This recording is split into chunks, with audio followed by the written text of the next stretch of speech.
मेरे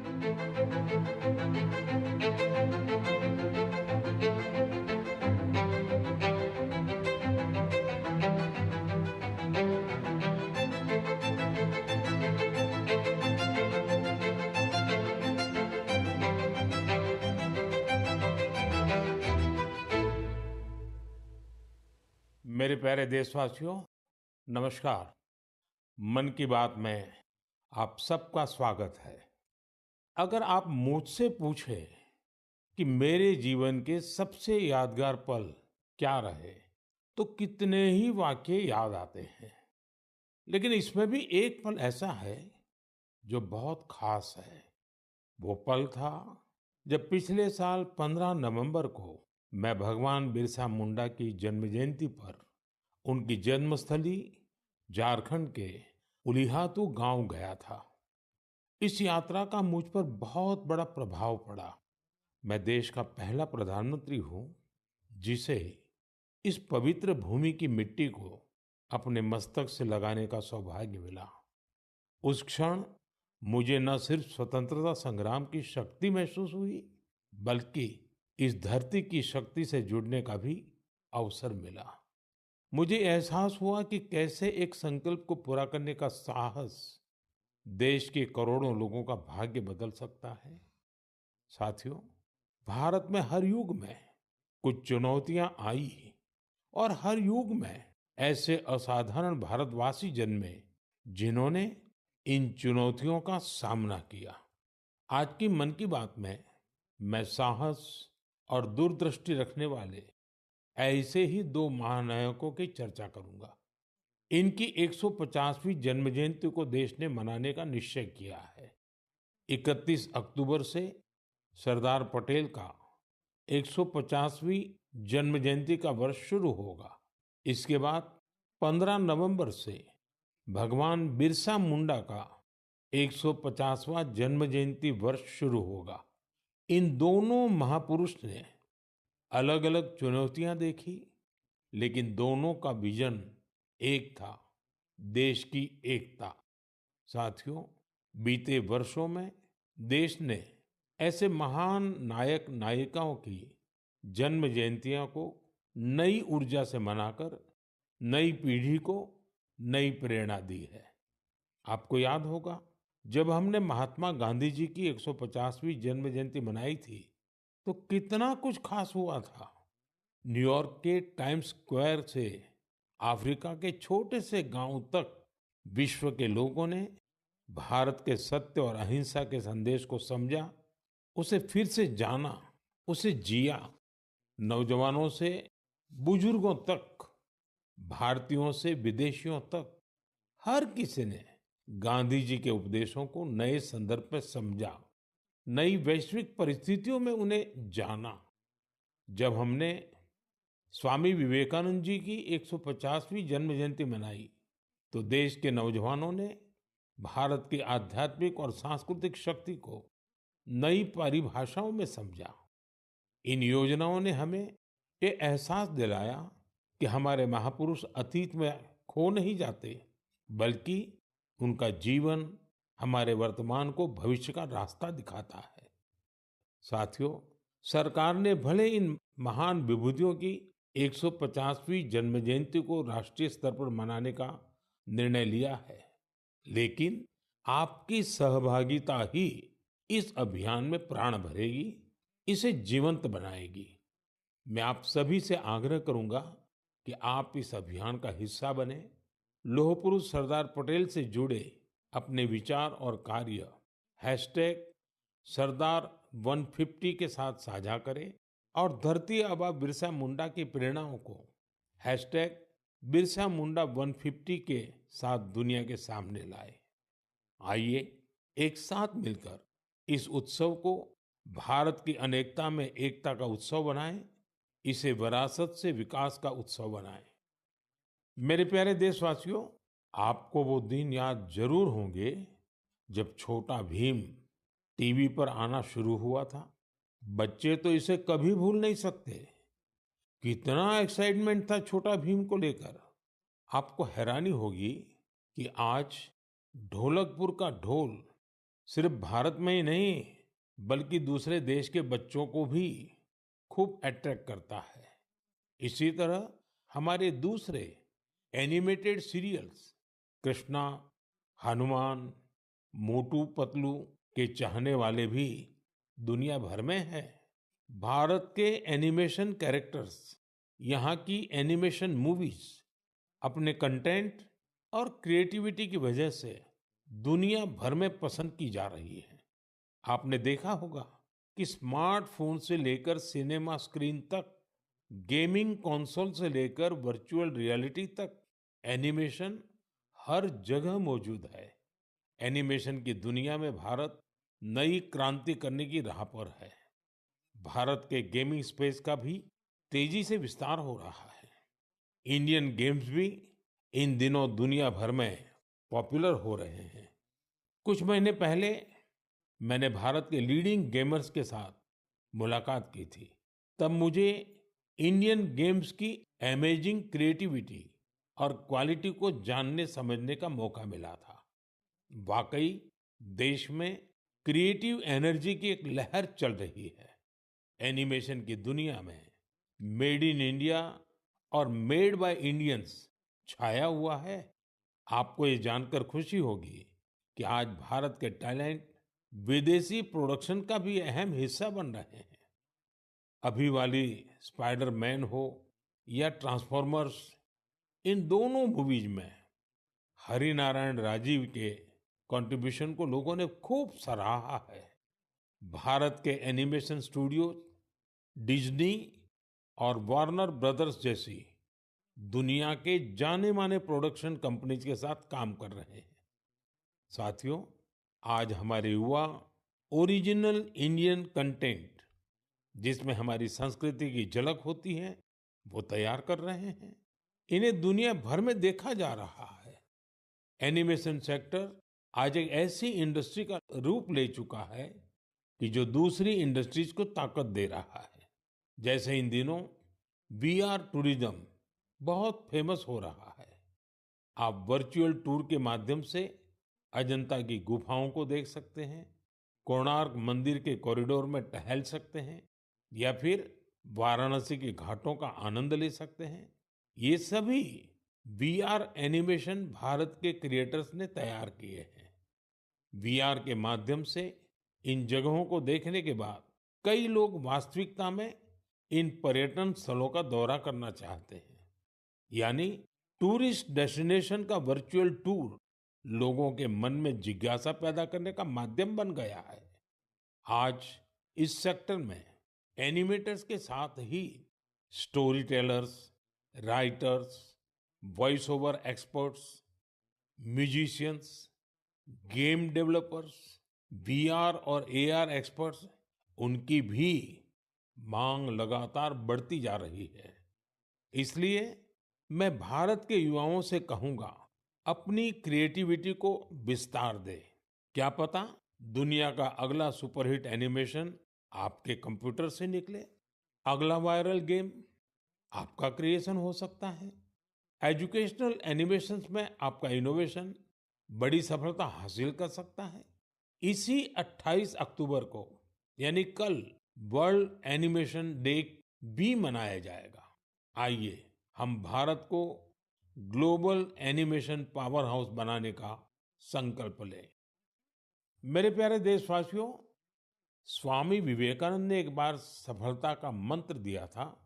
उनका मंत्र था, कोई एक आइडिया लीजिए, उस एक आइडिया को अपनी जिंदगी बनाइए, उसे सोचिए, उसका सपना देखिए, उसे जीना शुरू करिए। आज आत्मनिर्भर भारत अभियान भी सफलता के इसी मंत्र पर चल रहा है। ये अभियान हमारी सामूहिक चेतना का हिस्सा बन गया है, लगातार पग पग पर हमारी प्रेरणा बन गया है। आत्मनिर्भरता हमारी पॉलिसी ही नहीं, हमारा पैशन बन गया है। बहुत साल नहीं हुए, सिर्फ 10 साल पहले की बात है। तब अगर कोई कहता था कि किसी कॉम्प्लेक्स टेक्नोलॉजी को भारत में विकसित करना है, तो कई लोगों को विश्वास नहीं होता था, तो कई उपहास उड़ाते थे। लेकिन आज वही लोग देश की सफलता को देखकर अचंभे में रहते हैं। आत्मनिर्भर हो रहा भारत हर सेक्टर में कमाल कर रहा है। आप सोचिए, एक जमाने में मोबाइल फोन इंपोर्ट करने वाला भारत आज दुनिया का दूसरा सबसे बड़ा मैन्युफैक्चरर बन गया है। कभी दुनिया में सबसे ज्यादा डिफेंस इक्विपमेंट खरीदने वाला भारत आज 85 देशों को एक्सपोर्ट भी कर रहा है। स्पेस टेक्नोलॉजी में भारत आज चंद्रमा के साउथ पोल पर पहुंचने वाला पहला देश बना है। और एक बात तो मुझे सबसे ज्यादा अच्छी लगती है, वो ये है कि आत्मनिर्भरता का ये अभियान अब सिर्फ सरकारी अभियान नहीं है। अब आत्मनिर्भर भारत अभियान एक जन अभियान बन रहा है। हर क्षेत्र में उपलब्धियां हासिल कर रहे हैं। जैसे इसी महीने लद्दाख के हानले में हमने एशिया की सबसे बड़ी इमेजिंग टेलीस्कोप मैस का भी उद्घाटन किया है। ये 4,300 मीटर की ऊंचाई पर स्थित है। जानते हैं इसकी भी खास बात क्या है? ये मेड इन इंडिया है। सोचिए, जिस स्थान पर -30 डिग्री की ठंड पड़ती हो, जहां ऑक्सीजन तक का अभाव हो, वहां हमारे वैज्ञानिकों और लोकल इंडस्ट्री ने वो कर दिखाया है जो एशिया के किसी देश ने नहीं किया। हानले का टेलीस्कोप भले ही दूर की दुनिया देख रहा हो, लेकिन ये हमें एक चीज और भी दिखा रहा है। और ये चीज है आत्मनिर्भर भारत का सामर्थ्य। साथियों, मैं चाहता हूं आप भी एक काम जरूर करें। आत्मनिर्भर होते भारत के ज्यादा से ज्यादा उदाहरण, ऐसे प्रयासों को शेयर करिए। आपने अपने पड़ोस में कौन सा नया इनोवेशन देखा? किस लोकल स्टार्टअप ने आपको सबसे ज्यादा इम्प्रेस किया? हैशटैग आत्मनिर्भर इनोवेशन के साथ सोशल मीडिया पर ये जानकारियां लिखिए और आत्मनिर्भर भारत का उत्सव मनाइए।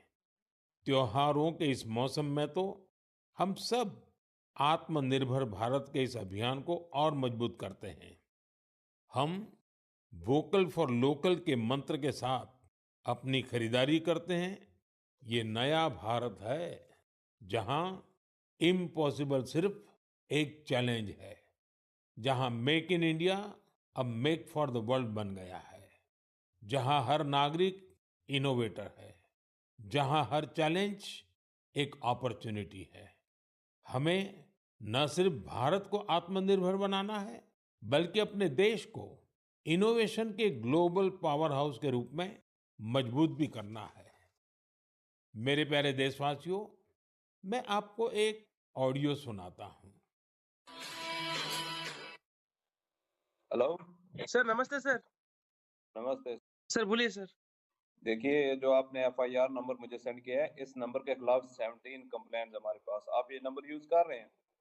मैंने नहीं यूज करता हूँ सर। अभी कहाँ से बात कर रहे हो? सर कर्नाटका सर, वो घर में हूँ सर। ओके, इसके लिए आप अपनी स्टेट में रिकॉर्ड करवाइए ताकि ये नंबर ब्लॉक कर दिया जाए, फ्यूचर में आपको कोई प्रॉब्लम ना हो। Okay, yes sir. अभी मैं आपको कनेक्ट कर रहा हूँ, ये आपका इन्वेस्टिगेशन ऑफिसर है। आप अपनी स्टेट में रिकॉर्ड करवाइए ताकि ये नंबर ब्लॉक कर दिया जाए। Okay, yes sir, yes sir, yes sir. अब बताइएगा मैं किसके साथ बात कर रहा हूँ। अपना आधार कार्ड मुझे शो कीजिएगा वेरीफाई करने के लिए, बताइएगा। सर मेरे पास अभी नहीं है sir Aadhaar card sir, please sir. Phone आपके फोन में है? नहीं सर। फोन में आधार कार्ड की पिक्चर नहीं है आपके पास? नहीं है सर। नंबर याद है आपको? सर नहीं है सर, नंबर भी याद नहीं है सर। हमने सिर्फ वेरीफाई करना है। ओके, वेरीफाई करने के लिए नहीं सर। आप डरिए ना, डरिए ना। अगर आपने कुछ नहीं किया तो आप डरिए ना। हाँ सर, हाँ सर। अगर आपके पास आधार कार्ड है तो मुझे दिखा दीजिए वेरीफाई करने के नहीं लिए। सर, नहीं सर, मैं गांव को आया था सर, घर में है सर। Okay, coming. जय हिंद। इस व्यक्ति के वन साइड वीडियो का रिकॉर्ड करो as per the protocol. Okay, ये ऑडियो सिर्फ जानकारी के लिए नहीं, ये कोई मनोरंजन वाला ऑडियो नहीं है। एक गहरी चिंता को लेकर के ऑडियो आया है। आपने अभी जो बातचीत सुनी, वो डिजिटल अरेस्ट के फरेब की है। ये बातचीत एक पीड़ित और फ्रॉड करने वाले के बीच हुई है। डिजिटल अरेस्ट के फ्रॉड में फोन करने वाले कभी पुलिस, कभी सीबीआई, कभी नारकोटिक्स, कभी आरबीआई, ऐसे भांति भांति के लेबल लगाकर बनावटी अधिकारी बनकर बात करते हैं और बड़े कॉन्फिडेंस के साथ करते हैं। मुझे मन की बात के बहुत से श्रोताओं ने कहा कि इसकी चर्चा जरूर करनी चाहिए। आइए, मैं आपको बताता हूं ये फ्रॉड करने वाली गैंग काम कैसे करती है, ये खतरनाक खेल क्या है। आपको भी समझना बहुत जरूरी है, औरों को भी समझाना उतना ही आवश्यक है। पहला दाव, आपकी व्यक्तिगत जानकारी, वो सब जुटा करके रखते हैं। आप पिछले महीने गोवा गए थे, है ना? आपकी बेटी दिल्ली में पढ़ती है ना? वे आपके बारे में इतनी जानकारी जुटा कर रखते हैं कि आप दंग रह जाएंगे। दूसरा दाव, भय का माहौल पैदा करो। वर्दी, सरकारी दफ्तर का सेटअप, कानूनी धाराएं, वो आपको इतना डरा देंगे, फोन पर बातों बातों में आप सोच भी नहीं पाएंगे। और फिर उनका तीसरा दाव शुरू होता है। तीसरा दाव, समय का दबाव। अभी फैसला करना होगा, वरना आपको गिरफ्तार करना पड़ेगा। ये लोग पीड़ित पर इतना मनोवैज्ञानिक दबाव बना देते हैं कि वो सहम जाता है। डिजिटल अरेस्ट के शिकार होने वालों में हर वर्ग, हर उम्र के लोग हैं। लोगों ने डर की वजह से अपनी मेहनत से कमाए हुए लाखों रुपए गंवा दिए हैं। कभी भी आपको इस तरह का कोई कॉल आए तो आपको डरना नहीं है। आपको पता होना चाहिए, कोई भी जांच एजेंसी फोन कॉल या वीडियो कॉल पर इस तरह पूछताछ कभी भी नहीं करती। मैं आपको डिजिटल सुरक्षा के 3 चरण बताता हूं। ये 3 चरण है: रुको, सोचो, एक्शन लो। कॉल आते ही रुको, घबराए नहीं, शांत रहे, जल्दबाजी में कोई कदम न उठाएं, किसी को अपनी व्यक्तिगत जानकारी न दें। संभव हो तो स्क्रीनशॉट लें और रिकॉर्डिंग जरूर करें। इसके बाद आता है दूसरा चरण। पहला चरण था रुको, दूसरा चरण है सोचो। कोई भी सरकारी एजेंसी फोन पर ऐसे धमकी नहीं देती, न ही वीडियो कॉल पर पूछताछ करती है, न ही ऐसे पैसा की मांग करती है। अगर डर लगे तो समझिए कुछ गड़बड़ है। और पहला चरण, दूसरा चरण और अब मैं कहता हूं तीसरा चरण। पहले चरण में मैंने कहा रुको, दूसरे चरण में मैंने कहा सोचो, और तीसरा चरण कहता हूं एक्शन लो। राष्ट्रीय साइबर हेल्पलाइन 1930 डायल करें। cybercrime.gov.in पर रिपोर्ट करें।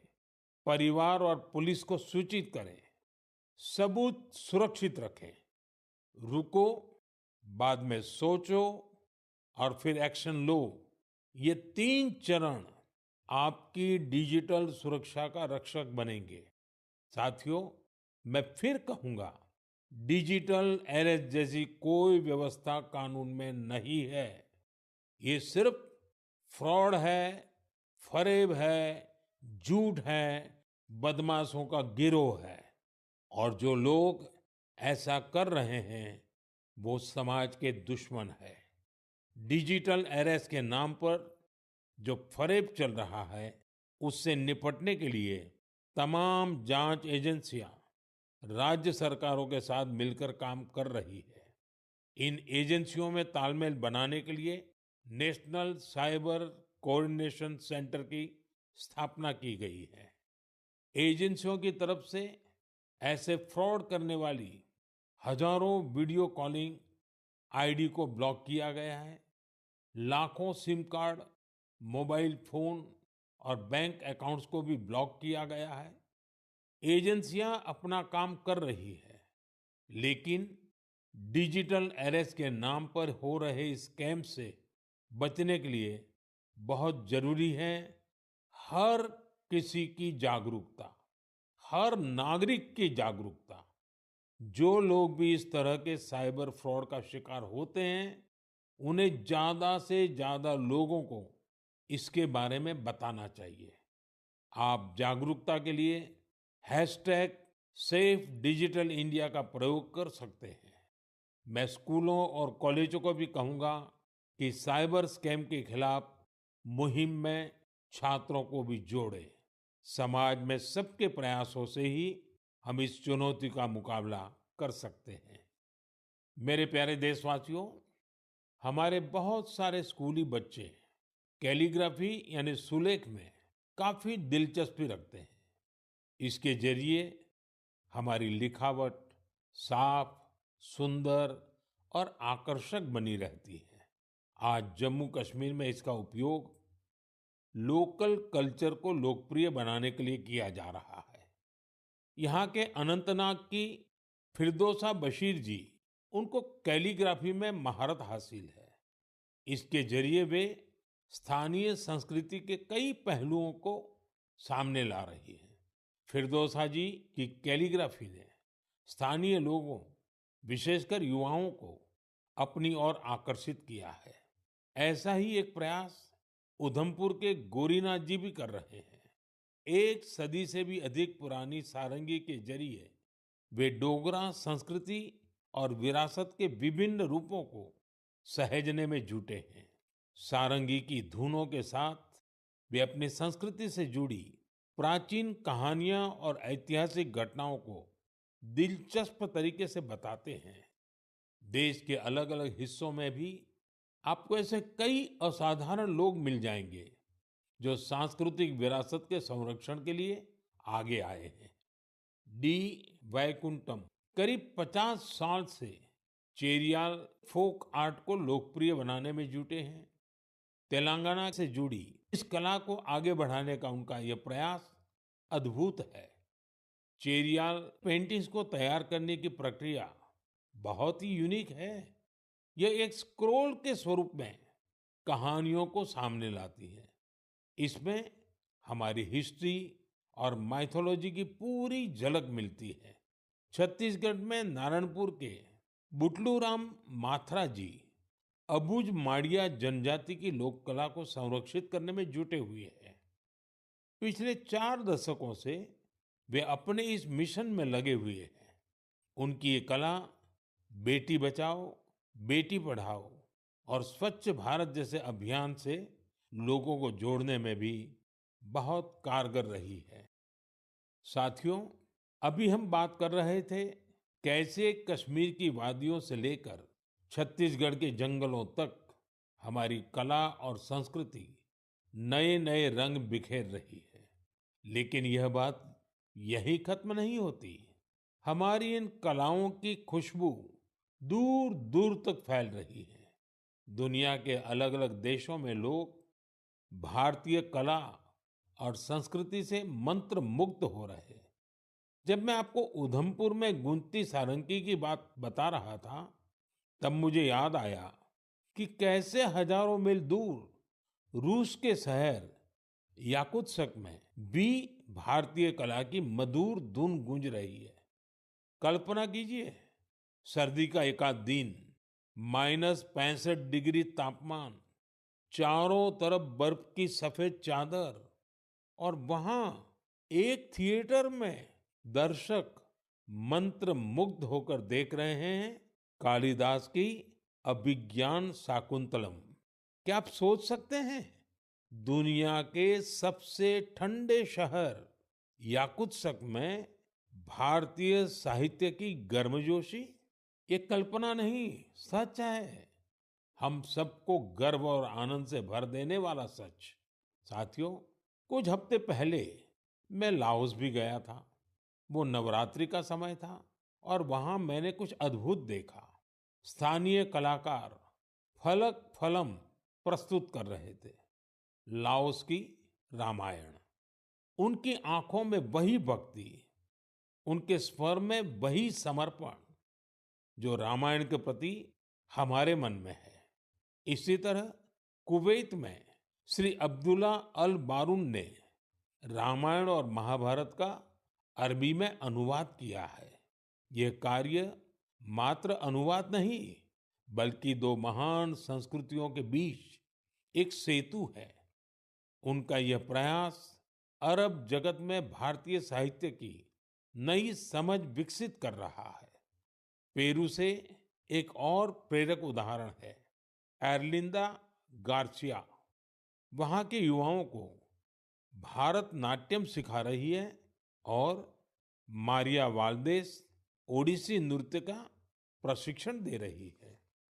इन कलाओं से प्रभावित होकर दक्षिण अमेरिका के कई देशों में भारतीय शास्त्रीय नृत्य की धूम मची हुई है। साथियों, विदेशी धरती पर भारत के ये उदाहरण दर्शाते हैं कि भारतीय संस्कृति की शक्ति कितनी अद्भुत है। ये लगातार विश्व को अपनी ओर आकर्षित कर रही है। जहां जहां कला है, वहां वहां भारत है। जहां जहां संस्कृति है, वहां वहां भारत है। आज दुनिया भर के लोग भारत को जानना चाहते हैं, भारत के लोगों को जानना चाहते हैं। इसलिए आप सभी से एक अनुरोध भी है, अपने आसपास ऐसी सांस्कृतिक पहल को #कल्चरल ब्रिजेस के साथ साझा कीजिए। मन की बात में हम ऐसे उदाहरण पर आगे भी चर्चा करेंगे। मेरे प्यारे देशवासियों, देश के बड़े हिस्से में ठंड का मौसम शुरू हो गया है, लेकिन फिटनेस का पैशन, फिट इंडिया की स्पिरिट, इसे किसी भी मौसम से फर्क नहीं पड़ता। जिसे फिट रहने की आदत होती है, वो सर्दी, गर्मी, बरसात कुछ भी नहीं देखता। मुझे खुशी है कि भारत में अब लोग फिटनेस को लेकर बहुत ज्यादा जागरूक हो रहे हैं। आप भी देख रहे होंगे कि आपके आसपास के पार्कों में लोगों की संख्या बढ़ रही है। पार्क में टहलते बुजुर्गों, नौजवानों और योग करते परिवारों को देखकर मुझे अच्छा लगता है। मुझे याद है, जब मैं योग दिवस पर श्रीनगर में था, बारिश के बावजूद भी कितने ही लोग योग के लिए जुटे थे। अभी कुछ दिन पहले श्रीनगर में जो मैराथन हुई, उसमें भी मुझे फिट रहने का यही उत्साह ही दिखाई दिया। फिट इंडिया की ये भावना अब एक मास मूवमेंट बन रही है। साथियों, मुझे ये देखकर भी अच्छा लगता है कि हमारे स्कूल्स बच्चों की फिटनेस पर अब और ज्यादा ध्यान दे रहे हैं। फिट इंडिया स्कूल अवर्स भी एक अनोखी पहल है। स्कूल्स अपने फर्स्ट पीरियड का इस्तेमाल अलग अलग फिटनेस एक्टिविटीज के लिए कर रहे हैं। कितने ही स्कूलों में किसी दिन बच्चों को योग करवाया जाता है, कभी किसी दिन एरोबिक्स के सेशन होते हैं, तो एक दिन स्पोर्ट्स स्किल पर काम किया जाता है। किसी दिन खो खो और कबड्डी जैसे पारंपरिक खेल खिलाए जा रहे हैं और इसका असर भी बहुत शानदार है।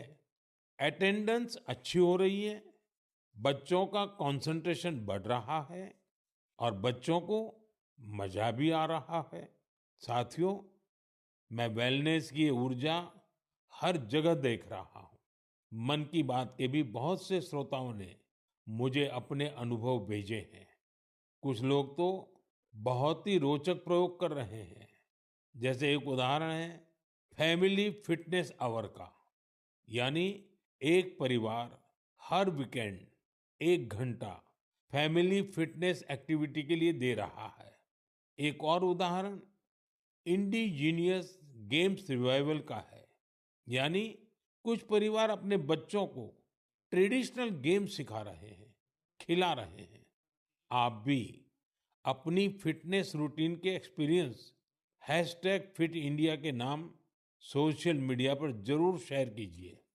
मैं देश के लोगों को एक जरूरी जानकारी भी देना चाहता हूँ। इस बार 31 अक्टूबर को सरदार पटेल जी की जयंती के दिन ही दीपावली का पर्व भी है। हम हर साल 31 अक्टूबर को राष्ट्रीय एकता दिवस पर रन फॉर यूनिटी का आयोजन करते हैं। दीपावली की वजह से इस बार 29 अक्टूबर यानी मंगलवार को रन फॉर यूनिटी का आयोजन किया जाएगा। मेरा आग्रह है, ज्यादा से ज्यादा संख्या में इसमें हिस्सा लीजिए।